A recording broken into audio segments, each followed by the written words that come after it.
It's starting. Okay, we are live. Okay, so tell the millions and millions of fans out there that are going to be watching what's on your mind. Yeah, so what I thought would be kind of fun for the two of us to talk about, especially, is something I haven't actually thought that much about in a little while, but is something that used to be on my mind was dropping out of college. Mm-hmm. And so I dropped out of college. You obviously did pretty much the opposite. We sort of took completely opposite routes on that one. So yeah, that's been something that's been on my mind a little bit. Like I said, I used to think about it all the time because sort of like when you're a college age person who's not in college, that's sort of like your status as a human is like college dropout. It's, it's almost like a title at that point. And I'm no longer college age. Most of my peers graduated from school, so it's not something that's like top of mind for me lately. But but it's still sometimes something people ask me about, and I thought it could be a fun thing for us to talk about today. Okay, yeah, this is an awesome topic. Yeah, so as the context, I went to way too many years of school, and I'm still in school, I guess. I made my way out. I was at Google for about a year as a full-time software engineer after my PhD, but then I went back into academia. So I've been in school like forever, and like ever since I can remember, and that's very much in contrast with your experience. So yeah, I'd love to talk about that. Right. Yeah. Remember when I was almost intern? Yes, I totally remember that. That story was, that's right. So I wanted you to be my intern at Google, but at that time, I didn't know whether I was actually going to be staying until the next summer. And I ended up not staying. I ended up leaving Google and going back into Right. academia as a professor. So, and then you went to Medium then, right? Yeah. So the funny thing like that that happened is that I was familiar with like the Google intern process as this would go through the whole screen, sort of like, can you meet the tech host match that's get like stuck in for a while. So I remember like knowing you, oh, this is awesome. I have like a host, like he's like really cool stuff. But then I had to go back and pass while I was going through the process. I had to leave. Yeah, it's a yeah. That was a yeah. interesting time. Yeah. So where should we start talking about this thing? I mean, what is on the top of your mind relating to this issue of dropping out of college early and such? Yeah. Actually, it's funny. The connection is not great. I'm gonna take like 2 minutes and go next door, and I can it'll be better because I'm losing you a little bit. Yeah, we can edit. It's fine. Take your time. Okay. Thanks. I'll just walk over actually. I'll do that. Yeah, we can edit and start over-ish again. It doesn't really matter. I figure there's time that's required to set up a connection anyways. Yeah, I mean it's fine with me if we leave the beginning of this in or whatever. But it's just you're cutting in and out, and it occurred to me. I think my internet is pretty stable. Yeah, no, it's definitely not you. It's definitely on my end. Yeah, Google Hangouts could be better in terms of latency, but I don't know. Yeah, I recently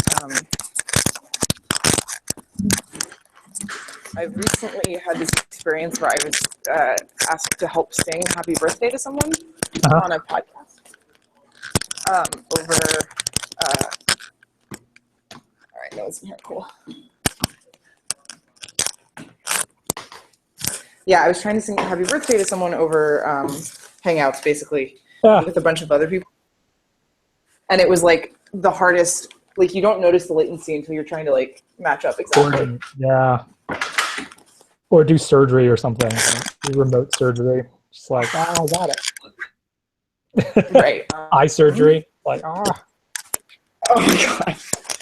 Okay. I love how this is recording also, so it's like a first person, indie movie. Right. I was playing with the spectacles this morning, which is Yeah, kind I of saw that on Twitter. yeah, it was. Oh man, where's the cable? Okay. Are you going wired?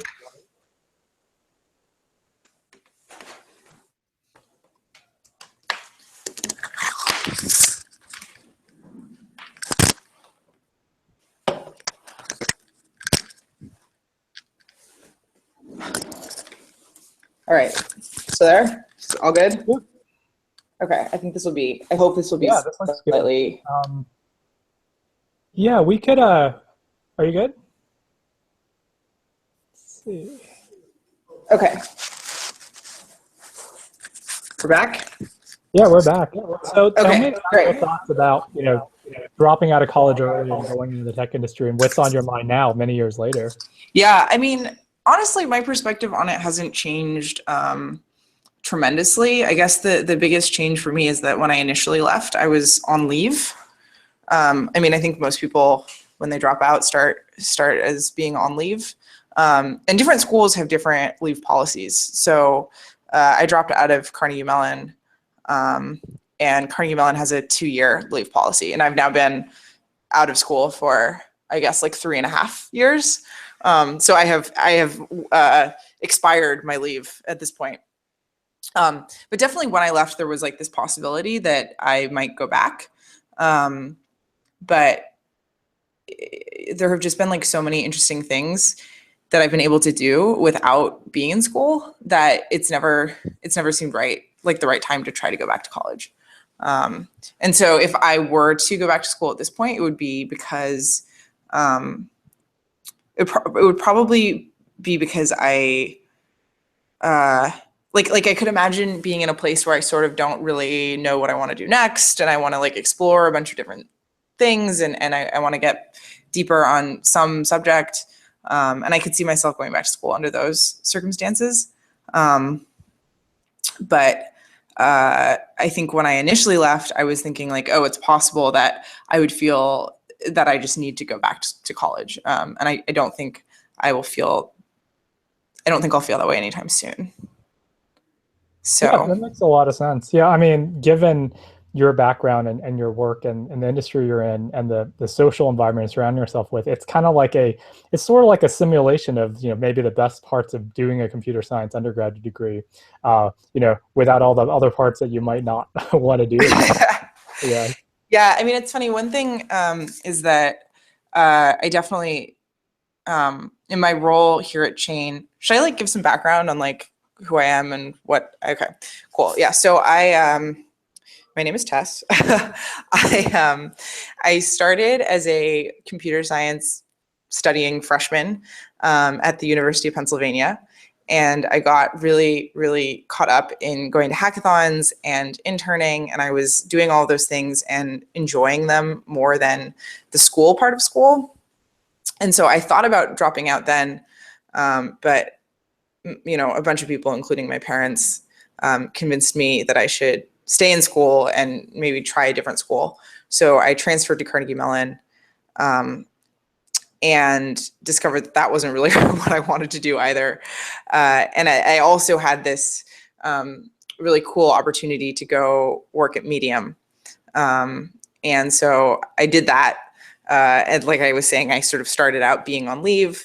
But after I would say a year, it was pretty obvious that I wasn't going to go back before my leave was up. And I was at Medium working on a whole bunch of different stuff. I was kind of a full stack engineer, but as I matured, I guess I became more of a like back-end infrastructure engineer. So I was there for almost 2 years, and then I went and I joined Chain, which is where I am now. And Chain builds these like enterprise grade open source blockchains. So I've been working here doing that kind of thing, doing very much like back-end infrastructure work here for about 1.5 years. Cool. So I guess two things that I thought of. One is maybe it's Pennsylvania. Maybe there's something about Pennsylvania. It's and yeah. second thing is, can you tell a little bit about how you got that first Medium internship, and then that's kind of what got you on your way to Yes, Yeah, totally. I'm Pennsylvania. So um, yeah, one note, I'll talk about Pennsylvania first. It is kind of funny that I went to two Pennsylvania schools. I'm not from Pennsylvania. Um, you know, I liked Philly well enough. Pittsburgh was not really the place for me. I think yeah, I was not really a fan of Pittsburgh. The thing the thing that kind of summed up feeling like a bit of a fish out of water in Pittsburgh was like my friend from Seattle and I were kind of sick and like looking to find some pho, which is like on the West Coast what you eat when you're sick, right? And we like could not find pho. Like the closest thing we could find was this place on Yelp had Chinese soup. And so there was kind of a lot of like just like experiences like that all the time where it was like I don't know how to live and take care of myself in this city. But yeah, so maybe it's Pennsylvania. But to answer your other question about finding that initial internship, um, I or initial internship at Medium, I like made a lot of friends on the internet, including you, uh, who were largely like full time, you know, older full time engineers, people who I looked up to and wanted to work with. I mean, I was mentioning earlier, like, hey, remember when I was almost your intern? It was that kind of thing. So it's actually a similar kind of dynamic with Jean Shu, who works at Medium, and she reached out to me and was like, hey, we're thinking about hiring interns. And so I was sort of like their intern guinea pig. Were And you I the first started, intern or one I of the was, early ones? well, uh, what happened there was I was the first intern they hired. So I was like kind of the interview guinea pig. And then I was also the first intern to start because I started like in the spring rather than in the summer. Oh, And right. then they had other interns that summer, but that sort of overlapped more with like my full time, like once I started full time. So what Right. happened there was I started as an intern, and after like a month, I was like, this is just so much more fun. Like I feel like I'm learning a ton of stuff. This is, I think, what I would want to do, and I was pretty sure that that was like pretty much exactly what I would have wanted to do after graduation anyway. Um, that I went to the CTO and I was like, hey, can I just stay? And I think he kind of knew, like, because I'd started my internship early and all these other things, he knew that I wasn't, you know, set on a like traditional college path or anything like that. Um, and he was like initially like a little bit reluctant, actually. He was like, I don't want anyone to drop out of school like to join this company. Um, and I was like, hey, so what if I am going to drop out anyway? Like, if it's not on you, like, how do you feel about it? Um, and then they made me an offer after I said that. And like, I don't know if that's true, really. Like, I think it would have been really hard for me to drop out without a solid plan. Right. And when people ask me, like, should I drop out of school?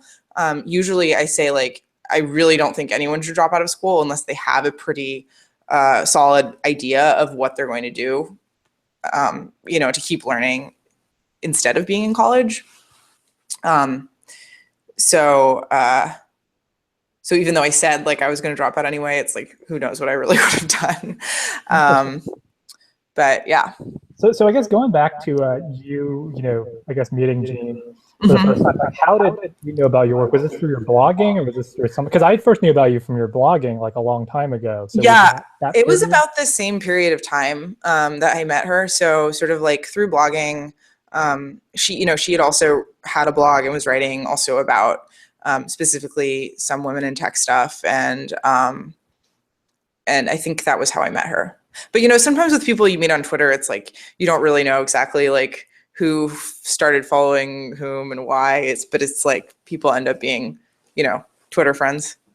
Right, because I remember that I knew about you because you wrote a few things about you know, both women in tech issues and also hackathon, you know, inclusion in hackathons and your Yeah. experiences organizing hackathons and such. So do you think that that was what that's sort of what you were saying, you know, and even your first year in college, that Mhm. was when, you know, when the hackathon scene started coming Yeah. up. And, you know, do you feel like that was kind of your way of, you know, getting more widely known through that sort of medium? Yeah, I mean, I think hackathons are really important to like me becoming a person who was interesting, if that makes sense.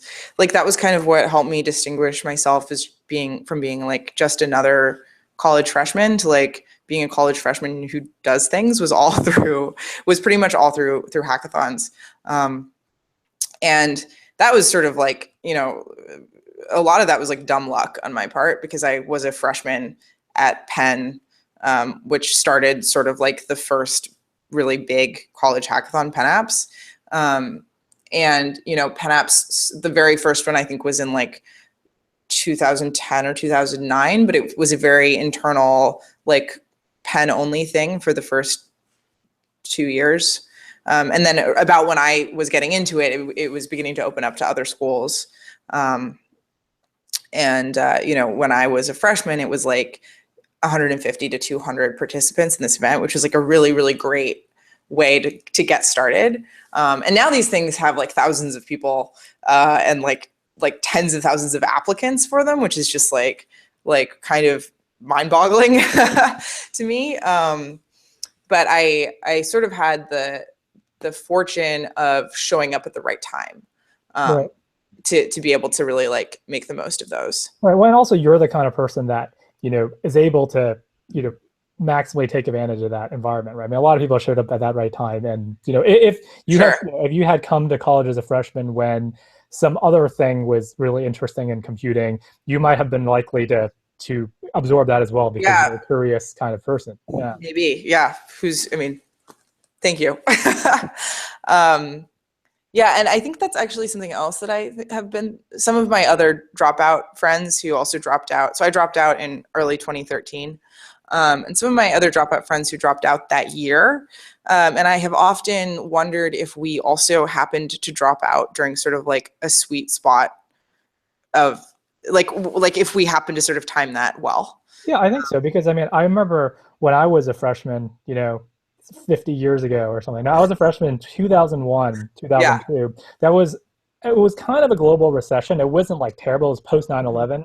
So it was Sure. like, economy is doing bad. The world was a bad place and, it was in bad shape. And I remember that summer after my freshman year, a lot of people, even going to MIT or even going to top schools, a lot Yeah. of students had trouble getting internships because hiring was not really good. Right. And I remember in the years, before that, and I mean, you grew up in Seattle, so in the late '90s, it was a .com boom, and everyone's getting all these awesome Microsoft jobs, including yourself, some awesome jobs in Seattle. But I remember Right. that period was just a low period for tech hiring. So, and also probably 2008, I'm sure after the global meltdown, it was a Right. low period for hiring. So I think that's absolutely right that you and your cohort kind of came of age at this time when tech hiring was booming again, when there's a lot of VC money, when there's Right. a hackathon scene. So it was a very ripe time for doing this sort of thing. So I think Totally. that, One of the other things that we've discussed is the San Francisco rent factor. Um, like, I mean, hard to know exactly, but it seems like when we dropped out, it was possible to like move to San Francisco and like find a place, and it wasn't, it was still very expensive compared to everywhere else in the country, but it's gotten like so expensive, like prohibitively expensive over the past year and a half, 2 years, that we don't see as many sort of like so like one feature of sort of like the San Francisco dropout community are these like dropout houses, which have been dissipating. But and it's because the rents are so much higher now. right, and in 2013, 2014, there were like at least 3 or 4 houses that had like a dozen college dropouts in them each. Right, there's a big Wired article about this, or some other article that has this big profile on it. Yeah. There've been a few profiles on these kinds of things, and like I have taken issue with some of them because they present a like relatively dramatic, I think, perspective. Yeah. Some of the tone is kind of sketchy. Yes. Yeah, well, it's like, and most dropouts are like kind of just like living normal lives. Like it's not really that dramatically different from someone who graduated and is like a new grad working at a tech company. It's a very similar experience, I think. So, to make stories out of these. Too. I mean, especially as Sorry. you age more, like people are, it's really mostly your resume is most of your work experience, and that I think the college factor plays less and less. I mean, you probably heard Sure. this already. Yeah. Yeah, perhaps. Yeah, anyway, so some of these articles like do kind of try to make it like a whole like lifestyle, which it's really not. With maybe the exception of people tended to live with other dropouts in sort of these big semi-communal houses, and we're not really seeing as much of that anymore, because probably partly, at least partly, because rents have gone up so much. So yeah, so I mean, now that you're several years into it, and what was your kind of motivation for bringing up this topic at this point of your life? Given that you've established yourself in the tech industry, for a few years, and you've established your technical credentials, you've worked at several companies that are, doing well and stuff. Yeah. So, I guess I wanted to bring it up because, not because I think it's past me exactly, but because I feel like I can, like it's stabilized a little bit. My perspective on it has stabilized a bit. And a lot of the things that, I'm like curious about or learning more about really are things that I'm like curious about learning more about, still forming, thoughts and perspectives and opinions on them. And so, I was thinking about some of the other things I thought about talking about were like, like this year I've done a lot of reading about consensus algorithms or like database stuff. And those are things that like I've been learning about. And those are like technical subjects that I could talk about. But even in thinking about those things and the ways that I've approached them reminded me of like being a dropout in kind of a funny way, because when I started like reading these papers about these things, sometimes I would feel like, oh, I wish I had had a little bit more like formal math. Because like this notation, if I could read this notation intuitively, like this would go faster, for example. And that's also actually really the only moments so far where I felt like, oh, I might have missed something in college. So even in like thinking about other things that I could talk about, it kind of came up, and I thought it would be fun to like talk about with you because yeah. we've taken such different approaches. Yeah, I think that's a really great point to bring up. And I talked to other folks who, I mean, even college graduates, Yeah. later on in their careers who are trying to learn new concepts and maybe dive into more theoretical stuff. And they kind of always have this inkling that, oh, if I had done more formal math in school or algorithms or Sure. proofs or something or operating systems or databases, I might have had a better foundation in that. And I think that, there's a bit of truth in that, but also I think that may idealize the school environment a bit, in the sense of, most people going through an undergraduate curriculum in, say, computer science. So if you were still at Carnegie Mellon or at MIT where I was, you're taking a lot of classes, you're really busy, you're doing a lot of stuff, you're not really absorbing any of the stuff in a lot of depth. Unless you really want to. I mean, the great thing about school is you have the chance to do that because you don't need to worry about, oh, I got to ship this code next week. So Sure. if you really are into discrete math and then you can actually dive into it and go above and beyond and talk to professors about research and graduate students and stuff. But I feel like the default academic undergraduate experience is probably, in terms of, let's say that a parallel universe test had gone through school and got in your same position. Even if you're reading those papers now and studying that, you still have to relearn a lot of the old stuff. And it's not like anyone who goes through college remembers how to do all these crazy math proofs and algorithms, right? So, so I guess my point is I don't think the gap is actually as big as perhaps people perceive it to be, because most people coming out of college are not going to remember everything they learn. But I think the benefit of college is that it is a forcing function, at least, for people to have a broad set of kind of basic skills. It kind of forces you to do that, even if you feel like, oh, I'm not a math person, I don't like math, but you have to take a discrete math course and do proofs. And okay, like I kind of see, something about that. Yeah, sure. So like, I guess given all of that, as a professor, like what, what are your goals in like teaching and supporting students? Like given that sort of, this is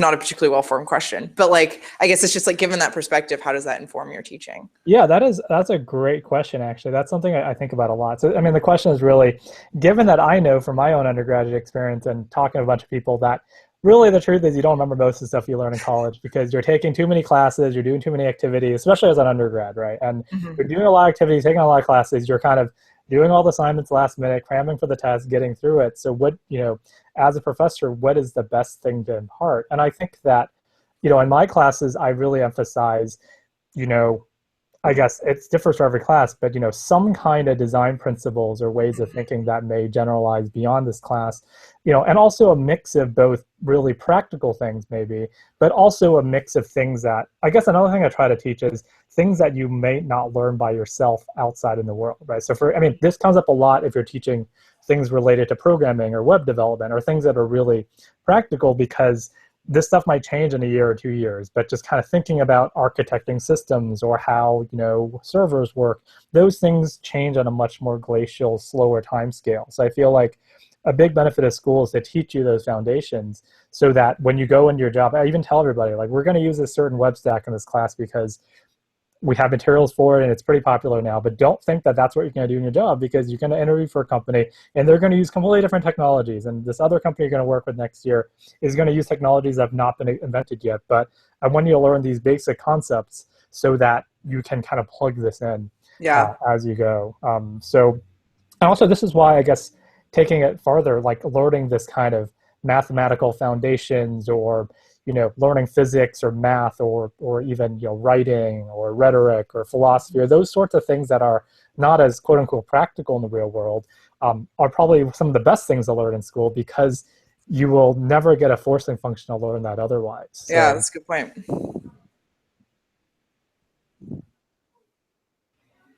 yeah, so I guess that's my general take on that. But I also acknowledge at the same time that students' attention spans are limited because they're multiplexing between several things Hmm. all at once. And I don't have the expectation that my class is the only thing they're going to focus on and think about all their lives, right? Yeah. So giving good information, even knowing that their attention is divided, I think is really important. Hmm. Yeah, I mean, I think that was one thing that I appreciated about starting to work full time was being able to like devote my attention to something like full time. And to not have to sort of like bounce back and forth between solving a bunch of, I mean, obviously, like in working, there's lots of different problems. You're solving lots of different kinds of problems and things like that. Um, but there was sort of this, uh, the sort of like clarity of focus was really helpful for me and something that I enjoyed when I made the switch. Yeah, I think that's absolutely right. And as an undergraduate experience in college, I think one of the good things is that you get to try a bunch of different things and be exposed to stuff, right? Even if in your work, I mean, we talk about this a lot in tech, is that in theory you could learn all the stuff online or from mentors or from Mhm. coding boot camps or from doing internships or volunteering and stuff. You can learn all the practical skills you need to do your job. So Yeah, then what's the point of going to college? And maybe one of the points is that you get purposely exposed to these different things that you would never otherwise get exposed to because if you're working you have a mission that you're doing and you don't have time to read philosophy papers. yeah, So, totally. Yeah, I mean, and like for me too, sometimes when people are like, "Oh, should I even go to school?" I'm like, definitely go try it out. like, like find out, if you like it, find out what you like, and also get like the some of the social experience.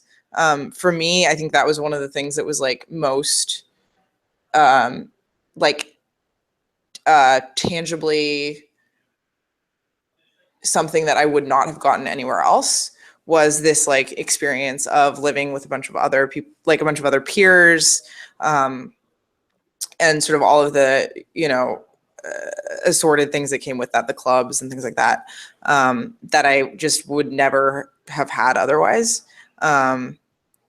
And like I kind of needed that too because I grew up in like a tech city.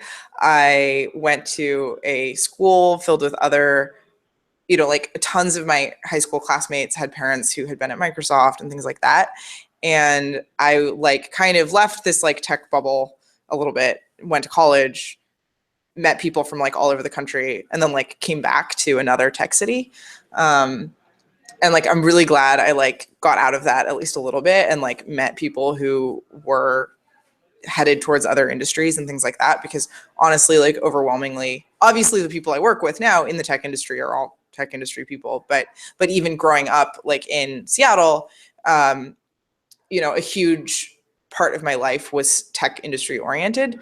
And it was really good for me to like get out and meet people who had different values or different goals and different experiences and things like that.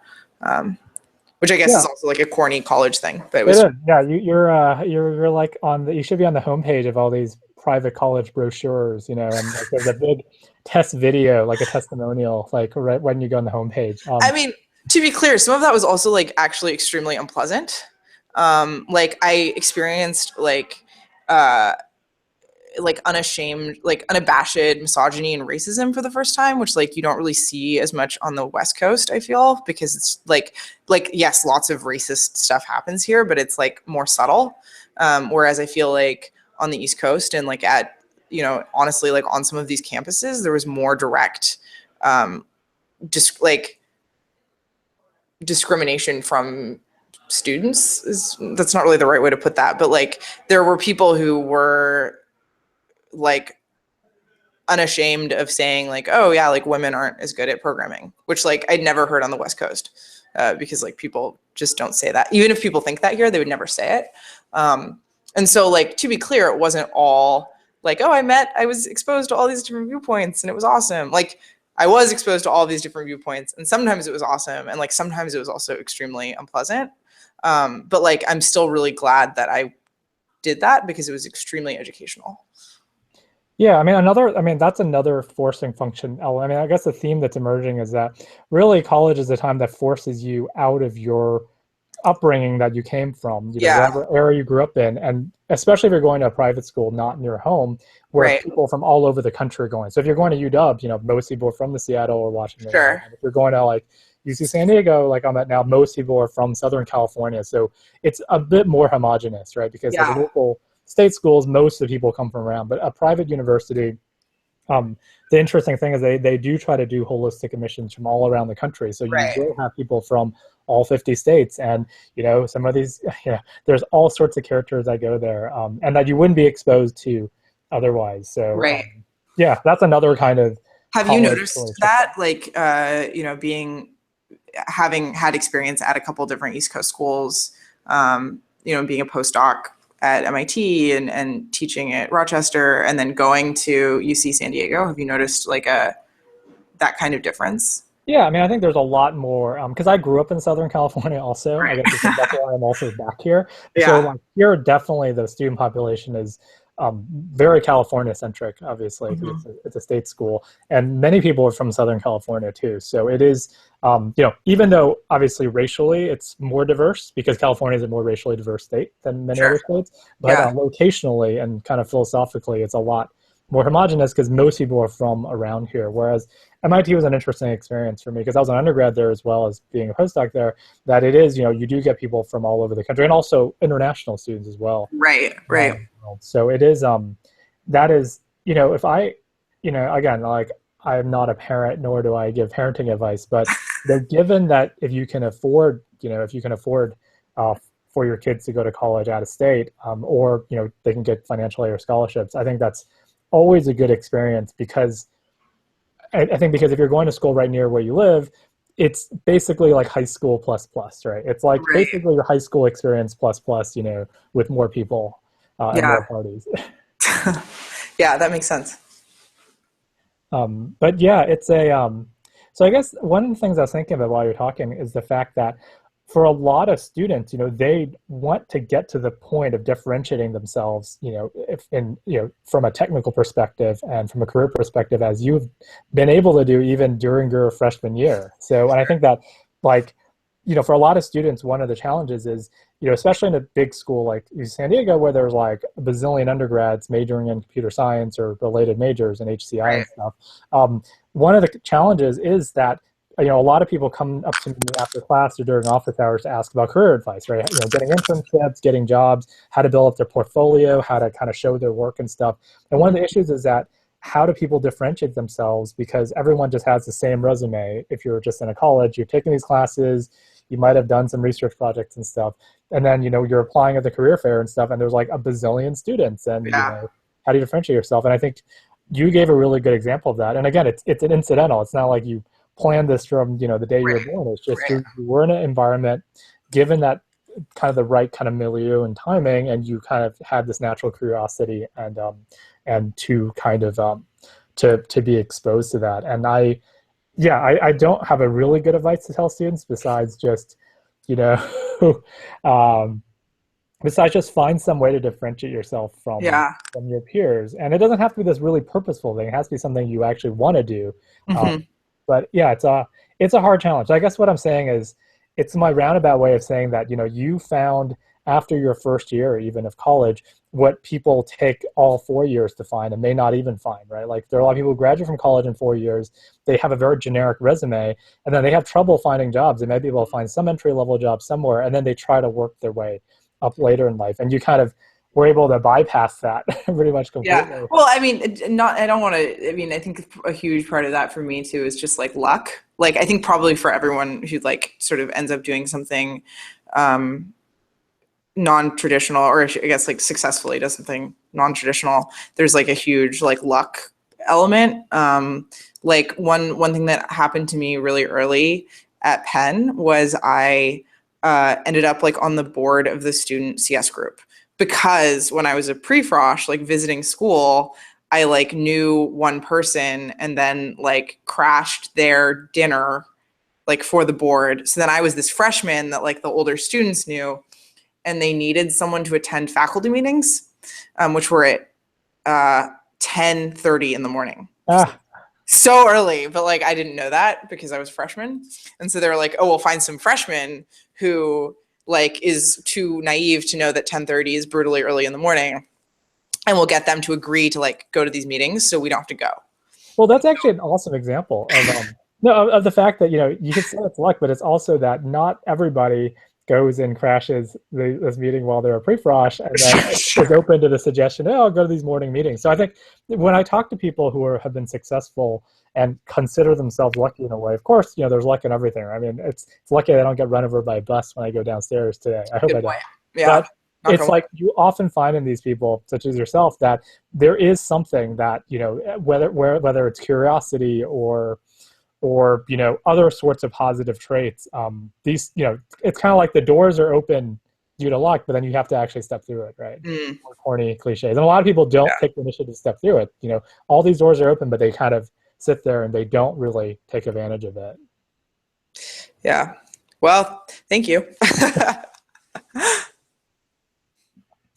Did you say you had a list of questions for me related No, to this? I just like was aware that, that given the sort of topic of education, higher education, and, staying or going, and, I might have some questions for you.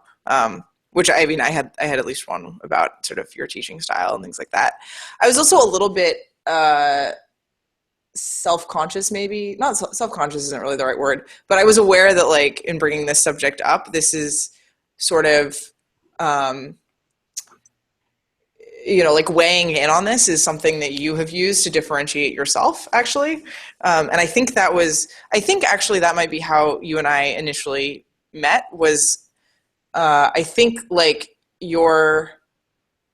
PhD grind was like at the top of Hacker News. And I think like I was number 2 on Hacker News. Like something I wrote was number 2 on Hacker News. And so I think that was how we like originally were acquainted.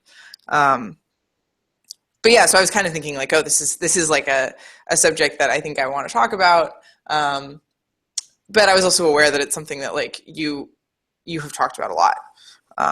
Yeah, I mean, I haven't talked about the kind of dropping out topic specifically, Sure. and I think that that's interesting in the sense of, I have not had anyone approach me, of the many students who have approached me, I have not actually had anyone approach me for this with the question that you had of, oh, I have these projects going on, I think I should maybe drop out of school. I have had the opposite problem, which is the fact that, there are students struggling to get internships or to get projects off the ground or to get resume building experience, and they're panicked because this is their junior year or their senior year, and they're like, oh my God, I want to graduate soon, but I'm having trouble getting jobs. I'm sending out my resume everywhere. I'm going to these career fairs and meetups and stuff, and I just can't differentiate myself because I've just been taking a lot of classes and not doing independent projects and stuff. So they have the kind of anti-Tess problem. Sure. Well, so that's interesting that people come to you with that. I mean, it's, I suppose it's not like super surprising, but it's interesting that, you know, as a tech industry, we can sort of collectively complain about how hard it is to find engineers. And at the same time, you know, you have students saying that. Like, it's interesting that we're sort of in this position, right? Yeah, I mean that's a whole other giant conversation about tech Yeah, hiring, which I'm not super an expert on, but it is true that yeah, there's this imbalance on both sides of. I mean, I think the one way to put it is that just thinking about hiring on both sides is that I think it is hard to find really good people that sure. are hardworking and work well and get along with people and are persistent and have the right skills and have the right motivation to teach themselves and stuff. And I think one issue is, and on the flip side, there's a lot of students majoring in computer science now, which is a good thing. I mean, we want to expand the pool, but Sure. one of the issues is that you know these companies, rightly so, want to hire really good people, and it's just I think that that supply of really good people who are willing to be somewhere may not be as high as the total population of people doing computer science, and that's a Sure. hard issue. So I think that's part of the mismatch, is that it's not like everyone who comes up to me asking questions, I'm like, oh my god, they're so brilliant, I can't believe they're not Right. hiring. Students span a whole spectrum, right? Right. Totally. Yeah. I mean, I guess the question that kind of comes out of that for me is like, is there something, whether that's in college or some other mechanism that helps people bridge that gap from, coming out of school with a degree or with some training, some computer science experience, versus actually being like, effective engineers. That's actually a really good point. I mean, I really like this point that we hit on, which is, and people talk about this a lot. It's like you do 4 years in a computer science or, computer engineering, whatever department, what is the point of those 4 years? Is it to, on one extreme, it's like, is this a coding boot camp plus plus for 4 years where you're just Right. learning like the most practical employable skills in whatever software stack is going on now so you can just get that job right now? Or is this, on the other end, a very theoretical, more research-based, more foundational kind of philosophy, math sort of degree? And obviously most departments are somewhere in the middle, but that is, I think, a big issue of it is possible to get a perfect GPA, graduate with honors from, do all the right check boxes in college with your computer science degree and come out and not be employable because you haven't had any internship experience, you haven't had any project experience. I think that does frustrate some students because they're like, I am used to, especially if you're going to like a selective private school, you're used to checking off all those boxes in high school and in college, and you're like, all right, I'm out now. Where are my jobs? I think that's a really hard challenge. And on a practical note, so this is like a super specific thing, but I think on a practical note is we should offer more kind of job preparation and interview training while in college, right? Of how do you prepare for your resume? How do you prepare for programming interviews? How do you prepare for technical discussions? Those things are never really covered in class, even though you have Yeah. algorithms classes and such. So that's one way, maybe making it so that you have to do some job-related pragmatic thing in addition to the more theoretical and academic aspects of your degree. I think you've hit on a really key problem, and it's a good problem to have because computer science as a major is a very lucrative and practical major. So we don't have these discussions in like, ancient Russian philosophy classes because, Sure. that major, in the liberal arts especially, they're known to be like this. The point of the liberal arts is to give you this holistic liberal arts education. It's not to train you to be a specific job. But whereas in computer science, there's the software industry that's not only in software, I would say every modern industry needs software engineers. Yeah. But what does the computer science degree be in that? So I think you hit on a really hard problem that I have not managed to solve in any way. Yeah. I mean, I think there's something about this that's not even unique to, university colleges and universities, but really just like figuring out how to take, and maybe this isn't unique to computer science or tech, even maybe this is just like the reality of what it means to like get good at your job. But whether they're new college grads or boot camp grads or something, people who have some skills, there's kind of like this gap between between like that level and then like the level at which like people are really appealing hires. And it's like, I think like a 2 or 3 year gap often. Like sometimes, you know, at both companies I've worked at, sometimes we would meet people who were like smart and eager and had some formal training of one kind or another, but like without any real experience and without like the right person on our team to mentor them, we were like, we can't bring this person on. And so, you know, maybe it's just like, this is the nature of industry work across all industries, where you can get your formal training, but you need to sort of have like an apprenticeship period almost, where you have a mentor and you have someone, you know, you kind of get to have that like junior role for a while. But yeah, I think that's one of the gaps that like seems most striking to me right now. It's not even necessarily like learning interview skills, although I think that's also important and something that that should be taught in colleges. But yeah, filling that particular gap sort of between like, okay, you've like checked all the boxes, but there's still something that you have to like fill in before you can be really effective at what you do. Yeah, I think that's an awesome thing. We should have a name for that gap, because I think that's an awesome, yeah, I mean, this issue of, you know, given this person with potential, if they Right. had worked somewhere else for 3 years first, you know, if they had worked at Microsoft or Google for 3 years and gotten the whole full stack experience, they would be eminently hireable, because we know that they're smart, we know they're motivated, and they get along with us, but we just want someone with a little more experience. This is a super hard problem. And, you know, Yeah. the way to start is to get some foot in the door with an early internship or an early research experience or something. And I say this a lot from my perspective too, because I have students approaching me wanting to work in my lab and help me out with research or programming work and stuff. And this is one of the realities, because, you know, I would love to take everybody on, but I need people with certain skills and prerequisites, because we need to be productive right away. But on the other hand, you know, yeah, I think that is really hard. And I remember this is a very indirect thing, was when I was doing my PhD. I was in the middle of grad school, and I was talking to professors or other just outside people that I corralled, and talking to me. And I remember one person telling me, you know, this is interesting. You know, you have this interesting goal that you want to do, but, you know, you just don't have your foot in the door yet, right? It's like, the problem is, how do you get started when, you know, before you can actually start? And I just kind of fumbled my way through it until the point where I got enough experience that I could legitimately start. But that's really hard. I mean, I think in the trades and crafts, with a real apprenticeship model, right? So if you're a blacksmith in the 1800s or like a carpenter, they have a real apprentice model where you turn 13 or 14 and you're not going to college, but you are going to a trade school where you have formal training in carpentry or blacksmithing, and then you actually apprentice and you're an assistant to the blacksmith, and eventually there's like a journeyman or whatever. You have these steps, and then you become a blacksmith. So, you know, we've talked about that in tech as well. But one of the issues is, like you're saying, especially in smaller companies, you know, they don't have the resources to have this apprenticeship layers. We want everyone to be productive right away. Right. Yeah. Okay, I do have a question for you, actually, which changes gears a little bit. But, you know, I've talked a little bit about like dropping out of college and why I chose to drop out of college. Why did you drop out of industry? Oh, wow, that's awesome. Yeah, that's a great question.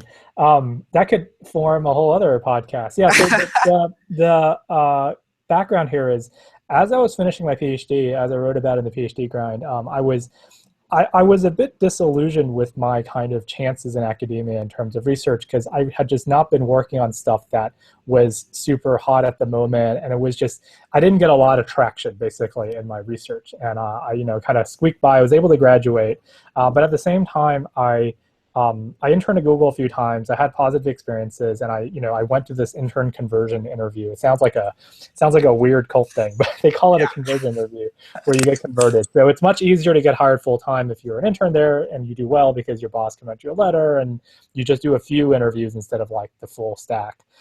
So I got my offer. And there was a group there that was starting to do online education work, which I was really interested in. And since it was like so easy to transition, because I didn't even have to move, I figured, let's try this out and see where this goes.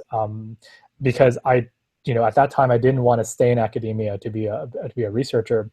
So then I worked there for a while, and then, I mean, long story short was that I realized that both that my goals in my work were more academic in nature, that I wanted to do stuff with online education and MOOCs and online learning, but I wanted to do stuff more as an academic during research rather than building, say, products, rather than, say, building online education platforms or products.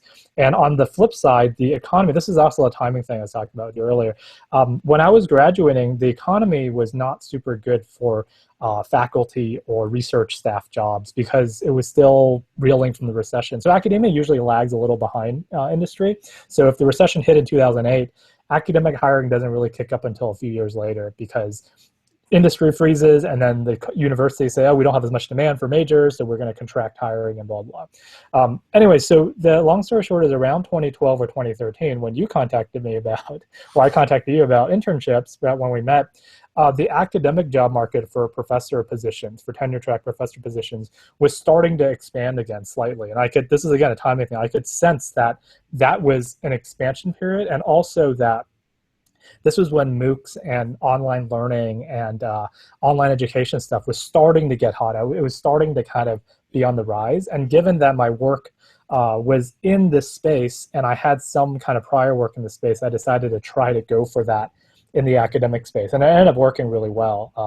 So I kind of rode, you know, whereas you rode this hackathon wave in 2011, I rode this online education and research wave into my current faculty positions. And so I guess the long story short was that, you know, I left industry because I always wanted to do more academic work, but when I graduated with my PhD, it just wasn't a great time for that given my own background and the timing. But then a year or two later, the doors just opened up, and, you know, I found that I was able to make my way in. And the funny thing is that now, this is like 3 or 4 years later, funny enough, now the whole MOOC and online learning thing, that hype has started to fade a little bit, so that if I had actually come of age now, I think that I wouldn't have been able to as easily maneuver my way doing the same thing as I did 4 years ago. So again, this is completely about timing and kind of finding the waves as they come up and kind of riding it before they, you know, they crest. So that's my long story short on that. Yeah, cool. Yeah, it seems like the themes here are like timing. Timing is everything, and college is a forcing function. Yeah, Right. college is timing and everything. And another story about forcing functions is what was it? And that college is a great time to, and graduate school as well. I had a podcast earlier with one of my good friends from my PhD at Stanford, was that it's a great time to they connect together, because if you're in college for 4 years or in grad school for 4 or 5 years or whatever, that is a time when you can actually learn stuff and explore and be out of the specific job niche that you're in, right? If you're working at company X for those 4 or 5 years, you're probably heavily in one direction. You know, you're a machine learning engineer at Google, so you get really into machine learning. But if another trend starts coming up in like something else, it's hard for you to see that because you're down this machine learning train. So with my friend, he actually started doing online education stuff as well. And one of the things we talked about was that by being in a school environment, since you're not particularly committed to doing a full-time job in one path, it gives you the chance to get that timing right on whatever happens to come about, and such as you did, right? So if you were a few years older and you were already working in, like, I don't know, if you're working on you know, mobile development for I don't know, Blackberries or something years ago, and this whole hackathon thing came about in the college scene and open source and hackathons and everything, you probably wouldn't have caught that because you were busy like optimizing your Blackberry code. Right. The Blackberry just exploded. Yeah. It's funny that you mentioned, this is a complete tangent, but it's funny that you mentioned open source and hackathons together, because one of the other things I thought about maybe discussing was sort of like open source versus hackathons as ways to, I guess, differentiate yourself, or as you know, or as hiring approaches, or as sort of like those two, I think those are two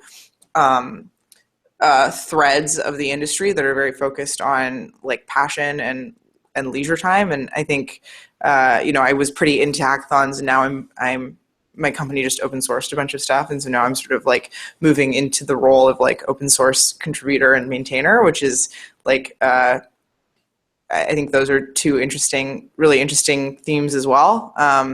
But like, I didn't want to talk about that because I'm still in this very like exploratory phase, and sort of figuring out like how I feel about all those things. Yeah, I mean, another thing that underscores a lot of our conversation is, like you're saying, is this idea of implicit privilege and having free Hmm. time and having Hmm. access, right? So, one of the extremes is, oh, let's just hire everybody based on their GitHub activity and their open source and hackathon activity, but, you're missing out on people who don't have the free time or the technical resources or the background to do extracurricular technical work, right? And that's, I mean, this Yeah, whole other conversation, but it's absolutely. related to the college thing, right? That a Yeah. lot of the stuff we're saying about college is for people who have the means to be able to go to 4-year traditional residential schools. Hmm. There are a lot of people who don't have the means to do that. So then, there's different career paths for that. Yeah, There. absolutely. Cool. So we are about out of time. So let me try to think of things to wrap up with. I think we covered a lot. I think that, you know, I think that I always like to wrap up by thinking, if you had to either give advice to people who are coming up in this direction or, Mhm. give advice to your younger self, what thoughts would you have about that? Yeah, I mean, I think I sort of touched on this at the beginning, but like, don't drop out of school unless you have a good plan. Uh, I would also say don't drop out of school if you love school. That's actually another thing where I know people who had really interesting opportunities outside of school and took them, but like really loved college and just were kind of miserable being away from it. And so I think maybe dropping out is relatively trend or has been relatively trendy, or relatively or like more accepted than it has been for the first time in a long time, or something like that. um, but like for some people college is just like wonderful, and I don't want to knock that at all either. um, let's see. Yeah, I think that's sort of the main things. Yeah, this is really good. I think yeah, there is I think one of the things you've kind of hit on really well is that is not to, glamorize a certain life path of like you must either like you must get a college degree or else like your life explode, or like, oh, you must drop out because otherwise you miss on all of these great opportunities. Is that it really is, like you said, it's really dependent on the person. And again, I haven't personally had experience with people asking me about that specifically, because I think that it is a rare thing. I mean, if there are 1,000 computer science majors, most people are not thinking about, most people are thinking about how do we complete my degree and get Sure. job experience, and there are, those are rarer cases, but they're important to highlight, I think. Yeah. Yeah, I mean, I think maybe like the gist of it, and it's really hard to say this in a way that isn't corny, but like maybe the bottom line is just, be open-minded and make decisions that are like authentic to who you are. And so staying in college when I was 19 was not authentic to who I was. Like it just wasn't making me happy. It didn't feel like it was moving me in the right direction. And so like I just knew like deep down that the right thing to do is to leave and to pursue some of these other opportunities. Um, but that was very personal, and that was very much about me being me and not trying to be anyone else. And I think like if somebody for whom that isn't the like authentic personal gut feeling kind of thing to do would try to do it, I think they wouldn't have a very good time. So like I said, hard to say it in a way that's not corny, but I think at the end of the day, it really is about being authentic to yourself. Yeah, I think that's a great point. And I think a related point of this is like there's this kind of glamorization of being entrepreneurs and starting Yeah, your own company when you're young. And it's like, oh, I should just try to do that and try to think of ideas because that seems like the cool thing to do. But for the people who really succeed and have a good time at it, it's something that they can't help but doing because they totally. just want to do it so badly. And it's very similar to the leaving college thing. That if it's not something that gnaws on you every day and thinking, I really want to do this, it's not something you should go out of your way to seek. Yeah, absolutely. That sums it up really well, I think. Alrighty, awesome. Well, thank you so much. Yeah, We thank will you. talk and chat a bit more. Thanks, Tess. Okay, bye.